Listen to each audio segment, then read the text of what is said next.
साधर्मिक भक्ति से तीर्थंकर नाम कर्म? जी हाँ, संभव है। धातकी खंड में एरावत क्षेत्र में क्षेमपुर नगर में विमल वाहन नामक राजा था। उस राजा के दिल में बहुत उदारता थी।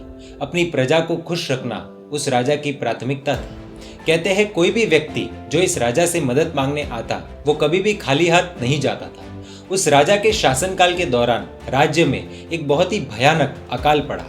लोगों के पास खाने के लिए अन्न नहीं था। बहुत मुश्किल दौर से राज्य गुजर रहा था। तब विमल वाहन राजा को एक विचार आया कि मैं एक राजा हूँ और सबका रक्षण करना मेरी जिम्मेदारी है और कर्तव्य भी।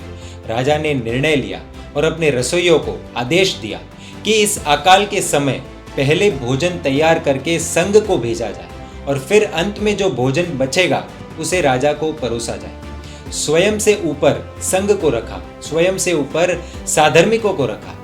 लंबे समय तक नगर के साधर्मिकों को भोजन पहुंचाया। जब तक अकाल खत्म नहीं हुआ तब तक साधर्मिक भक्ति का यह पवित्र कार्य चलता रहा। अति उल्लास भाव पूर्वक की गई इस साधर्मिक भक्ति के कारण उन्होंने तीर्थंकर नामकरण का बंद किया। एक बार ये राजा अपने महल की छत पर बैठे हुए थे। आसमान की तरफ नजरें थी। नियति किस तरह अपना काम करती है देखिए। आसमान में बादल बन रहे थे, नष्ट हो रहे थे। बादलों का निर्माण होना और फिर नष्ट होना बार बार हो रहा था। सिर्फ इतने से दृश्य से वैराग्य उत्पन्न हुआ। उन्हें यह एहसास हो गया कि इस भौतिक संसार में कुछ नहीं रखा। उन्हें यह एहसास हो गया कि भले मैं एक राजा हूं लेकिन मेरा भी अंत हो जाएगा। राजा ने राज्य त्यागने का निर्णय लिया, संसार त्यागने का निर्णय लिया। अपने पुत्र विमल कीर्ति को राज्य सत्ता सौंपकर दीक्षा ली। आयुष्य पूर्ण कर काल धर्म यानी मृत्यु को प्राप्त कर देवलोक गमन किया।